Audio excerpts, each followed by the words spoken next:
Good morning વિદ્યાર્થી મિત્રો. Chapter number 2 માપન એકમ પદ્ધતિ કમ્પ્લીટ થઈ ગયું અને ત્યાર પછી આપણે આગળ વધીએ તો ચેપ્ટર નંબર 3 નામ છે એનું સુરેખ પથ પર ગતિ. સુરેખ પથ પર ગતિ એકદમ સહેલું ચેપ્ટર છે અને કન્સેપ્ટ વાઇઝ ચેપ્ટર છે. ગોખવાનું નથી, સમજવાનું છે તો આ ચેપ્ટરના બધા દાખલા આવડી જાય એવું છે. હવે આપણું મેઇન ફિઝિક્સ સ્ટાર્ટ થવા જઈ રહ્યું છે. અત્યાર સુધી રાશિની બહુ બકવાસ કરી, હવે રાશિને સાઈડમાં મૂકો, હવે મેઇન ફિઝિક્સ ચાલુ થાય છે. જે ચેપ્ટર 2 હતો એ તો માત્ર ઇન્ટ્રોડક્શન હતું કે આખા ફિઝિક્સનો સાર શું છે, એની અંદર જેટલી પણ રાશિઓ આવે છે એને કેવી રીતે હેન્ડલ કરવી, એ બધી વાત હતી. અને હવે આપણે મેઇન ટોપિક પર જવાના છીએ, સુરેખ પથ પર ગતિ. ચાલો સૌથી પહેલા તો વાત કરી દઈએ ગતિની. ગતિ એટલે શું થાય? ગતિ, માની લો કે અહીંયા કોઈ એ પોઈન્ટ છે, અહીંયા બી પોઈન્ટ છે, એ પાસે આપણી કાર ઊભી છે, કાર, બરાબર, અને એને જવું છે બી પાસે. ઘણા બધા રસ્તા છે, અહીંથી આમ સીધું જાય, અહીંથી આમ ઉડીને જાય, અહીંથી પાણીમાંથી જાય, બરાબર, કોઈ પણ જગ્યાએ કોઈ પણ રસ્તેથી બી પાસે જાય છે. તો અહીંયા કાર એથી બી તરફ જાય તો વચ્ચે એણે કંઈક ઘટના કરી અને એ ઘટનાને ગતિ કહેવાય. ચાલીને ગઈ, દોડીને ગઈ, ઉડીને ગઈ, તરીને ગઈ, કોઈ પણ રીતે કાર ગઈ તો એણે વચ્ચે શું કર્યું કહેવાય? ગતિ કરી કહેવાય. ગતિનો ફિઝિક્સની અંદર શું મતલબ છે કે કોઈ પણ પદાર્થ સમય સાથે પોતાનું સ્થાન બદલે. એ પરથી બી પર ગઈ, સમય સાથે પોતાનું સ્થાન બદલ્યું કે અહીંયા માની લો અહીંયા હતી તો 12 વાગ્યા હતા, અહીંયા હતી તો 1 વાગી ગયો, બરાબર છે. એટલે એ પરથી બી પર જતા એને કેટલો સમય લાગ્યો? 1 કલાક લાગી, બરાબર. તો 1 કલાકની અંદર તેણે પોતાનું સ્થાન બદલી નાખ્યું, એ પરથી ત્યાંથી ક્યાં ગઈ? બી પર. તો આ ઘટનાને શું કહેવાય? ગતિ કરી કહેવાય, બરાબર. એટલે ગતિનો સિમ્પલ મતલબ, ગતિની સિમ્પલ વ્યાખ્યા શું થાય કે જો પદાર્થ સમય સાથે પોતાનું સ્થાન બદલે તો એ પદાર્થે ગતિ કરી છે એમ કહેવાય.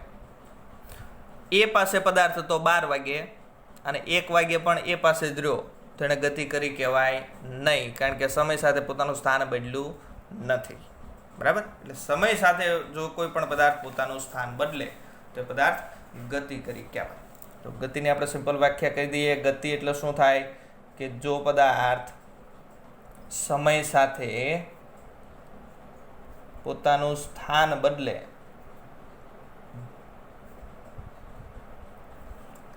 તે પદાર્થે ગતિ કરી તેમ કહેવાય.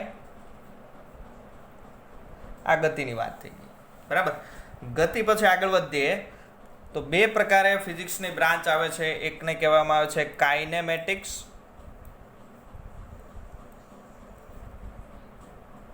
અને બીજું છે ડાયનેમિક્સ. ઇંગ્લિશ વર્ડ યાદ રાખવાનું છે, કાઇનેમેટિક્સ અને ડાયનેમિક્સ. કાઇનેમેટિક્સને ગુજરાતીમાં કહેવાય શુદ્ધ ગતિશાસ્ત્ર અને ડાયનેમિક્સને કહેવાય ખાલી ગતિશાસ્ત્ર. શું છે આ કાઇનેમેટિક્સ અને ડાયનેમિક્સ? કે ચેપ્ટર નંબર 3 એટલે કે સુરેખ પથ પર ગતિ અને આની પછીનું ચેપ્ટર નંબર 4 સમતલમાં ગતિ. આ બંને ચેપ્ટરમાં આપણે માત્ર ગતિનો અભ્યાસ કરવાનો છે. ગતિ કોના કારણે થાય છે એનો કોઈ અભ્યાસ કરવાનો નથી. એટલે જે વિષયની અંદર આપણે માત્ર શુદ્ધ ગતિનો જ અભ્યાસ કરીએ, એક જગ્યાથી બીજી જગ્યાએ પદાર્થ જાય છે તો એના બધા સંકલ્પો, બરાબર છે, એના બધા પરિમાણો, એની વાત કરીએ તો એ જે બ્રાન્ચ છે એને કહેવામાં આવે છે કાઇનેમેટિક્સ. એટલે કાઇનેમેટિક્સ એટલે ભૌતિક વિજ્ઞાનની એક શાખા છે કે જેની અંદર કોનો અભ્યાસ કરવામાં આવે? માત્ર ગતિનો. ગતિના કારણોનો કોઈ અભ્યાસ કરવામાં આવતો નથી. અહીંયા આપણે વાત કરીએ એમ કે ભાઈ એથી બી તરફ કાર જાય છે તો કાર ઓટોમેટિક તો જશે નહીં. કાર પાસે એન્જિન હોવું જોઈએ, એન્જિનની અંદર ડીઝલ કે પેટ્રોલ હોવું જોઈએ, બરાબર છે, તો જ કાર જાય ને.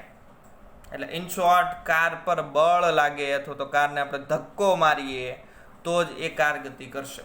એટલે ગતિનું કારણ કોણ? બળ. જ્યાં સુધી બળ ન લગાડો ત્યાં સુધી ગતિ થાય નહીં, બરાબર. તો આપણે બળની કોઈ વાત કરવાની નથી. તો એવી જે બ્રાન્ચ છે ફિઝિક્સની એને કહેવામાં છે કાઇનેમેટિક્સ. માત્ર ગતિ, શુદ્ધ ગતિ. ડાયનેમિક્સ, ગતિનો તો અભ્યાસ કરવાનો છે પણ ગતિના કારણોનો પણ અભ્યાસ કરવાનો છે, એને કહેવામાં આવે છે ડાયનેમિક્સ. બરાબર છે. એટલે સુરેખ પથ પર ગતિ એટલે ચેપ્ટર નંબર 3 અને આની પછીનું ચેપ્ટર નંબર 4 સમતલમાં ગતિ, એ બંને શેમાં આવશે? કાઇનેમેટિક્સમાં. અને એના પછીનું ચેપ્ટર છે ગતિના નિયમો, એ આવશે ડાયનેમિક્સમાં. બરાબર. એટલે આની અંદર ચેપ્ટર નંબર 2, 3, આની અંદર 4. કાઇનેમેટિક્સ વ્યાખ્યાત રહી ગઈ. માત્ર ગતિનો જ અભ્યાસ કરવામાં આવે.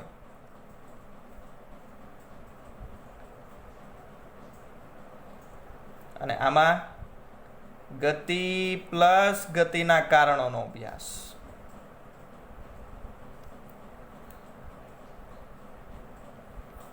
તો બે બ્રાન્ચ થઈ ગઈ, કાઇનેમેટિક્સ અને ડાયનેમિક્સ. બરાબર. ચાલો હવે આપણે ગતિને આગળ વધારીએ. ગતિ એટલે શું કીધું? પદાર્થ સમય સાથે પોતાનું સ્થાન બદલે છે. તો સ્થાનની પહેલા ચર્ચા કરવી પડે. સ્થાન એટલે શું થાય? કોઈ પણ પદાર્થનું સ્થાન દર્શાવવું હોય તો કેવી રીતે દર્શાવાય? તો આપણે સિમ્પલ જાણીએ છીએ કે એના માટે તમારે 3 અક્ષ લેવી પડે, ફરજિયાત લેવી પડે. એક્સ, વાય અને ઝેડ. અને અહીંયા ઓ આવશે, ઉગમ બિંદુ. કોઈ પણ પદાર્થનું સ્થાન તમારે દર્શાવવું હોય, બરાબર, તો એ પદાર્થના સ્થાન દર્શાવવા માટે કોઈ તમારે સંદર્ભ બિંદુ લેવું પડે. શું લેવું પડે? સંદર્ભ બિંદુ. કે દાખલા તરીકે તમે કોઈ એક રૂમની અંદર વચ્ચે ઊભા છો, તો તમે ક્યાં ઊભા છો એમ કોઈ પૂછે તો તમે શું કહો? કે રૂમના આ ખૂણેથી આટલા મીટર અંતરે. એવું કહો કે ભાઈ રૂમની પહેલી દિવાલથી 2 મીટર અંતરે ડાબી બાજુએ હું ઊભો છું. બરાબર. તો તમારું સ્થાન નક્કી કરવા માટે કોઈ એક સંદર્ભ હોવો જોઈએ. અહીંયા આપણે દિવાલને સંદર્ભ તરીકે લીધો, ભાઈ દિવાલથી 2 મીટર અંતરે. તો એવી જ રીતે કોઈ પણ જગ્યાએ કોઈ પણ વસ્તુનું સ્થાન નક્કી કરવા માટે હંમેશા સંદર્ભ બિંદુ જરૂરી છે. સ્થાન એમ નામ ન નક્કી કરી શકાય. તમે અવકાશની અંદર ક્યાંક છો, બરાબર, તો તમે ક્યાં છો? તો તમે એવું કહી શકો કે ભાઈ પૃથ્વીથી 10,000 કિલોમીટર અંતરે અથવા તો સૂર્યથી 20,000 કિલોમીટર અંતરે. તો કોઈ પણ જગ્યાએ તમારું સ્થાન નક્કી કરવું હોય તો કોઈ સંદર્ભ લેવો પડે. એમ નામ તમારું સ્થાન નક્કી થાય નહીં. બરાબર. તો ફિઝિક્સની અંદર આપણે કોઈ પણ વસ્તુનું અથવા તો કોઈ પણ પદાર્થનું સ્થાન નક્કી કરવા માટે એક્સ, વાય અને ઝેડ 3 યામનો ઉપયોગ કરીશું. યામ અથવા તો એને ઇંગ્લિશમાં કહેવાય એક્સિસ. તો 3 એક્સિસનો ઉપયોગ કરીશું. આ 3 અક્ષ જે છે, બરાબર, અક્ષ, યામ કે એક્સિસ, એ અક્ષ ત્રણેય પરસ્પર એકબીજાને લંબ રૂપે હોય. કેવી રીતે આવેલી હોય સમજો. કે આ આપણી પેન છે બ્લુ કલરની, એક્સ અક્ષ છે. આ રેડ કલરની છે તે વાય અક્ષ છે. અને ઝેડ જે છે એ ઝેડ અહીંથી બહાર આવતી હોય આવી રીતે. આ ઝેડ છે, ખબર પડે? આવી રીતે છે આ એક્સ, આ વાય અને આ ઝેડ. ત્રણેય કેવી છે જુઓ, ત્રણેય એકબીજાને લંબ રૂપે છે. જુઓ આ બંને વચ્ચે કેટલો ખૂણો બને છે? 90નો. આ અને આ વચ્ચે કેટલો ખૂણો બને છે? જુઓ આ અને આ વચ્ચે તમે અહીંથી જુઓ આ બાજુથી તો એ પણ 90નો બને. અને આ અને આ વચ્ચે તો તમારે અહીંથી જોવું પડે તો એ બંને પણ 90 બનશે. એટલે ત્રણેય અક્ષ કેવી છે? એકબીજાને પરસ્પર લંબ રૂપે છે. એક્સ, વાય અને ઝેડ. ક્લિયર? હવે ઝેડ છે એ ક્યાં છે? આ જે પાનું છે ને, પાનામાંથી અહીંથી આમ બહાર આવે છે. પાનાને લંબ રૂપે છે. પણ આની અંદર તો આપણે એવું દર્શાવી શકાય નહીં. અહીંથી આમ બહાર નીકળતી હોય એવું તો દર્શાવી શકાય નહીં. એટલે સરળતા માટે આપણે એને આવી રીતે દર્શાવીશું. યાદ રાખજો, ઝેડ એ ક્યાં છે? આ પેજની અંદર નથી, એ અહીંથી બહાર આવે છે, અહીંથી આમ. પણ એને આમાં દર્શાવી શકાય નહીં, એટલા માટે આપણે એને અહીંયા દર્શાવી છે. બરાબર. તો એક્સ, વાય અને ઝેડ ત્રણેય પરસ્પર લંબ અક્ષ અથવા તો યામ અથવા તો એક્સિસ, આનો ઉપયોગ કરાય સ્થાન દર્શાવવા માટે. કેવી રીતે? ચાલો, અહીંયા કોઈ એક પદાર્થ પડ્યો છે એ બિંદુ પાસે. ઉગમ બિંદુથી એનું અંતર છે, આ ઉગમ બિંદુ કહેવાય. ઉગમ બિંદુ અથવા તો સંદર્ભ બિંદુ. ઉગમ બિંદુ, ઉદ્ગમ બિંદુ કે સંદર્ભ બિંદુ, આ બધા એક જ શબ્દ છે. શબ્દો બધા ખાસ મગજમાં રાખજો. આગળ ક્યાંય આવા શબ્દો આવે તો કન્ફ્યુઝ થવું નહીં. ઉગમ બિંદુ, ઉદ્ગમ બિંદુ કે સંદર્ભ બિંદુ, આ શું છે? કે જ્યાં ત્રણેય અક્ષ ભેગી થાય એ બિંદુ. બરાબર. તો ઉગમ બિંદુથી 1 મીટર અંતરે એ બિંદુ આવેલું છે. તમારે એનું સ્થાન કેવી રીતે દર્શાવી શકાય? ઉગમ બિંદુથી એક્સ અક્ષ પર 1 મીટર અંતરે, એવું કહી શકાય. ચાલો, કોઈ એક પદાર્થ અહીંયા આવેલો છે, બી નામનો પદાર્થ, અને આ એનું અંતર છે 2 મીટર. તો આનું મારે સ્થાન દર્શાવવું હોય બીનું, કેવી રીતે દર્શાવી શકાય? ઉગમ બિંદુથી વાય અક્ષ પર 2 મીટર અંતરે, બરાબર. તો આ જે બિંદુ છે એ એક્સ અક્ષ પર ક્યાં છે? એક્સ અક્ષ પર છે જ નહીં, એ માત્ર ક્યાં છે? વાય અક્ષ પર છે. તો એક્સ અક્ષ પર એનું સ્થાન કેવું થઈ જાય? 0 મીટર થઈ જાય, કારણ કે એક્સ અક્ષ પર એ અસ્તિત્વમાં જ નથી. ઝેડ અક્ષ પર આ બિંદુનું સ્થાન બીનું એ પણ 0 મીટર થઈ જાય, કારણ કે ત્યાં અસ્તિત્વમાં જ નથી. માત્ર એ ક્યાં છે? વાય અક્ષ પર છે. અને કેટલું? 2 મીટર. તો 2 મીટર માત્ર ક્યાં? વાય અક્ષ પર. ભૂલાય. કોઈ બિંદુ અહીંયા આવેલું છે, સી નામનું બિંદુ, બરાબર. આ સી બિંદુ છે ક્યાં આવેલું છે? એક્સ પર નથી, વાય પર નથી, ઝેડ પર નથી. આ એક્સ અને વાયની વચ્ચેના આટલા ભાગની અંદર ક્યાંક આવેલું છે. આનું મારે સ્થાન દર્શાવવું હોય તો શું દર્શાવી શકાય? તો શું કરવાનું? આ બિંદુ છે ને ત્યાંથી બંને અક્ષ પર એક એક લીટી દોરવાની. ચલો, અહીંથી એક લીટી દોરી અહીંયા, અને અહીંથી એક લીટી દોરી અહીંયા, બરાબર. ચલો, આ લીટી અહીંયા આવી છે. હવે અહીંથી અહીંયા સુધીનું અંતર આપણે જાણીએ છીએ 1 મીટર. આ લીટી અહીંયા આવી છે, બરાબર. અહીંથી અહીંયા સુધીનું અંતર માની લો કે 1.8 મીટર છે. કેટલું છે? 1.8 મીટર. અહીંથી અહીંયા સુધીનું તો 2 છે ને, તો 2 માંથી આ ઓછું છે 1.8 મીટર.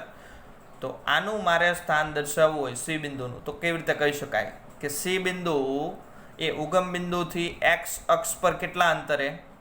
1 મીટર અંતરે છે. જુઓ, અહીંથી આમ 1 મીટર અંતરે જાઓ એટલે અહીંયા ક્યાંક આ લાઈન પર ક્યાંક બિંદુ આવવું જોઈએ.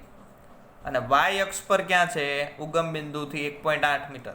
એટલે અહીંથી તમે વાય અક્ષ પર 1.8 મીટર ઉપર જાઓ એટલે અહીંયા એક લાઈન બને આડી. તો આ લાઈન પર ક્યાંક આવેલું છે અને આ લાઈન પર ક્યાંક આવેલું છે. બંને લાઈન જ્યાં ભેગી થાય એ લાઈન પર એક્ઝેક્ટ સી બિંદુ આવેલું હોય, એવું કહી શકાય. ફરીવાર, આનો મતલબ શું થાય? ઉગમ બિંદુ પર એક્સ અક્ષ પર કેટલા મીટર અંતરે? 1 મીટર, અને વાય અક્ષ પર કેટલા? 1.8. તો અહીંથી તમે 1.8 મીટર ઉપર જાઓ એટલે આ પોઈન્ટ આવે, ત્યાં આપણે એક આડી લાઈન દોરીએ. અહીંથી તમે 1 મીટર અંતરે જાઓ એટલે અહીંયા એ પોઈન્ટ આવે, ત્યાંથી આપણે પાછું એક આડી લાઈન દોરીએ. આડી એટલે શું થાય? અક્ષને આડી, બરાબર. અહીંયા અક્ષને આડી. તો બંને જ્યાં લાઈન ભેગી થાય ત્યાં આપણું સી બિંદુ આવેલું હોય, બરાબર. માની લો કે કોઈ એક બિંદુ છે એ અહીંયા આવેલું છે, ડી બિંદુ.